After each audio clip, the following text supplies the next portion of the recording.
बिस्मिल्लाहिर्रहमानिर्रहीम नहमदुहु व नसल्ली अला रसूलिल करीम। नाज़रीन कराम और तलबा तालिबात, अस्सलाम वालेकुम। अपने इदारे उर्दू निसाब साज की तरफ से आज मैं डॉक्टर मोहम्मद ताहिर कुरैशी एक और वीडियो के साथ आपकी खिदमत में हाजिर हूँ।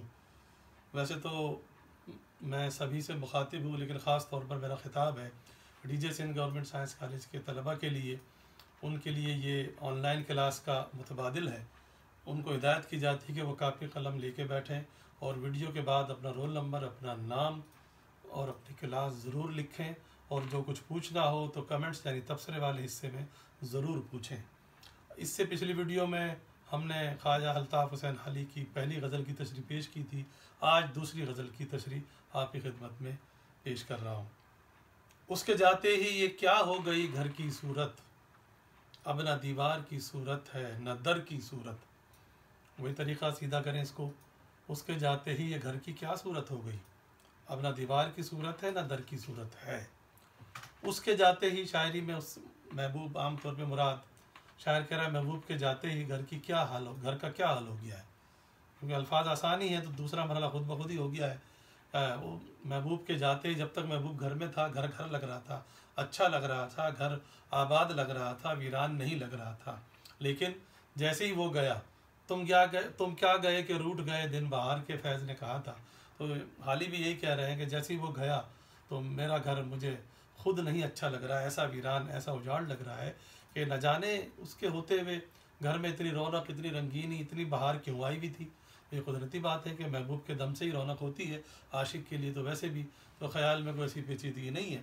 तो आप जो हवाले में जो लिखेंगे, अल्ताफ़ हुसैन हाली का जो तारुफ़ हमने पिछली वीडियो में दिया था, वही आप लिखेंगे कि हाली ये कह रहे हैं कि महबूब के दम से रौनक होती है, जब वो घर से चला जाए तो रौनक उड़ जाती है। अगला शेर, किससे पैमाने वफ़ा बांध रही है बुलबुल, कल न पहचान सकेगी गुले तर की सूरत। बुलबुल किससे पैमाने वफ़ा बांध रही है, कल गुले तर की सूरत न पहचान सकेगी। नसर बना लिया। अब आसान कीजिए।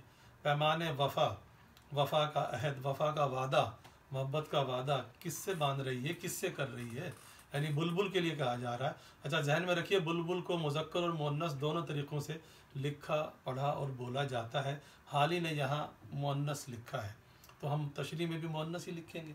तो शायर कह रहा है कि बुलबुल किससे वादा ले रही है, मोहब्बत का वादा किससे ले रही है, गुलेतर से, गुलेतर तरोताज़ा फूल से। ये आपको पहले भी बता चुके हैं, शायरी में फ़र्ज़ कर लिया गया है कि बुलबुल जो है वो फूल की आशिक है। यहाँ चूँकि मुअन्नस है तो हमने की कहा है, तो बुलबुल फूल की आशिक है।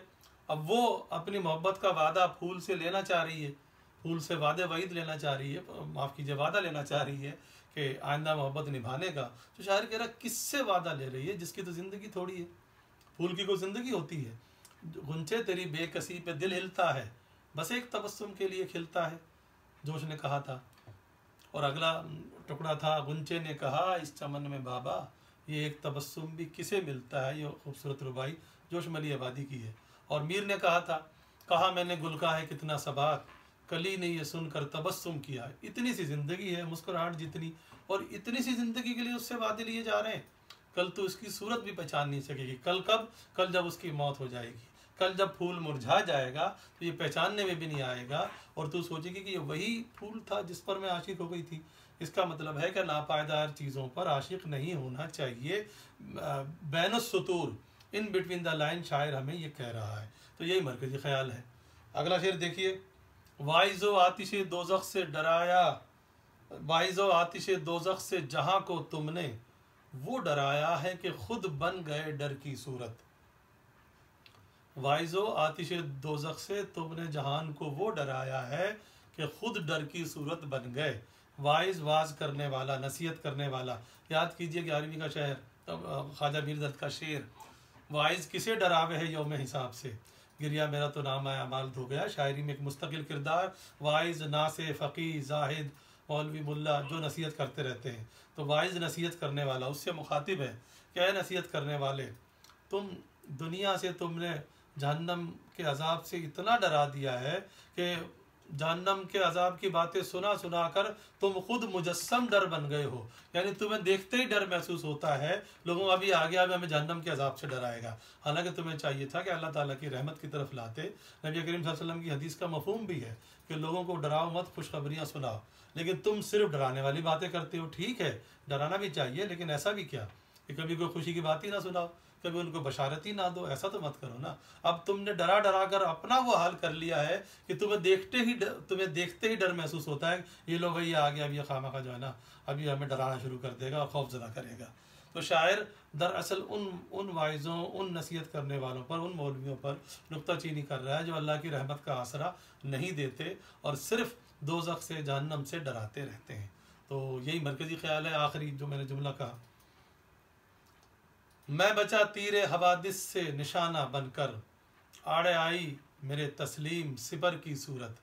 मैं तीरे हवादिस से निशाना बनकर बचा, मेरे आड़े आई तस्लीम मेरे आड़े आई सिपर की सूरत, या तस्लीम सिपर की सूरत मेरे आड़े आई, इसमें ज़्यादा रवानी है, ये जुमला ज़्यादा अच्छा लगेगा। अब आसान कीजिए, तीरे हवादिस, हवादिस जमा है हादसा की, हादसों के तीर से मैं निशाना बनकर भी बच गया, यानी हादसे मेरी तरफ आ रहे थे, मैं उनका निशाना था फिर भी मैं बच गया। हादसों के तीर चल रहे थे मेरी तरफ, समत मेरी तरफ, हदफ मैं, उसके बावजूद मैं बच गया। क्यों? मेरे आड़े आई, मेरे आगे आ गई, रुकावट बन गई। क्या चीज़? तस्लीम। तस्लीम सब्र, रिज़ा, मानने की आदत। मैंने जो मुसीबत पे सब्र करना सीखा, ये सब्र जो है ये मेरे लिए सिपर बन गया। सिपर का मतलब ढाल, यानी कहते हैं इन्नल्लाह मअ साबिरीन, बेशक अल्लाह ताला सब्र करने वालों के साथ है। और ये कहा गया मफहूमन कि मुश्किल में सब्र और नमाज से मदद लेनी चाहिए।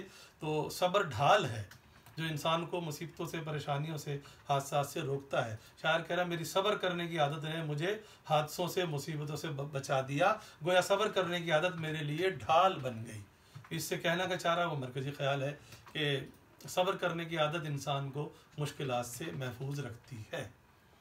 अगला शेर है, रहनुमाओं के हुए जाते हैं आसान ख़ता, राह में कुछ नज़र आती है ख़तर की सूरत। रहनुमाओं के आसान ख़ता हुए जाते हैं, राह में कुछ ख़तर की सूरत नज़र आती है।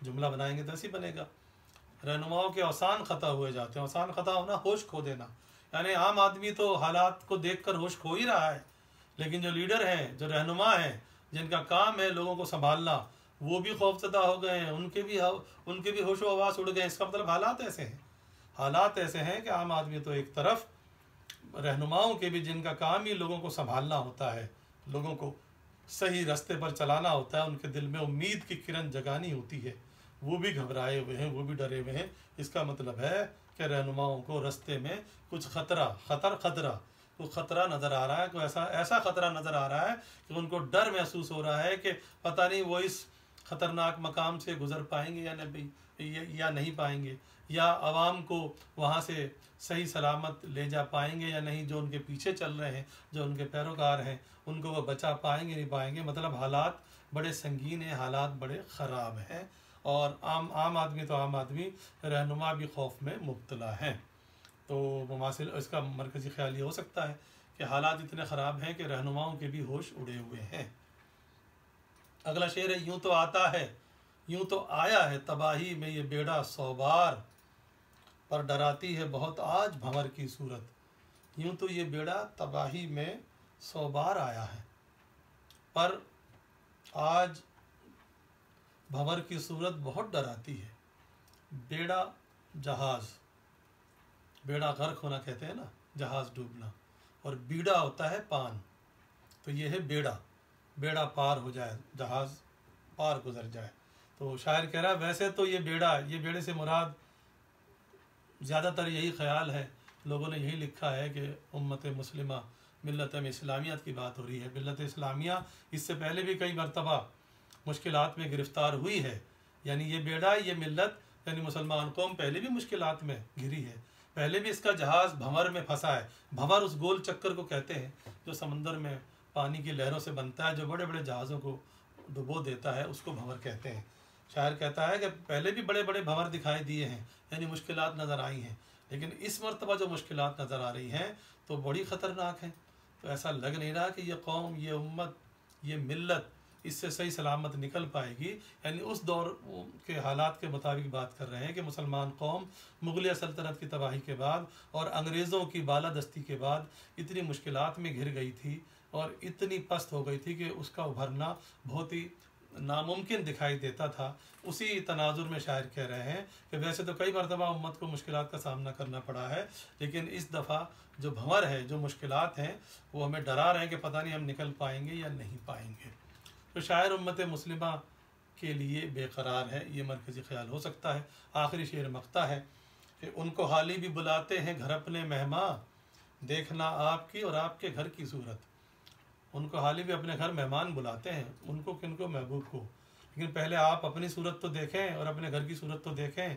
आप और ये घर इस काबिल है, ये मुँह और मसूर की दाल, कि महबूब को घर में बुलाएं।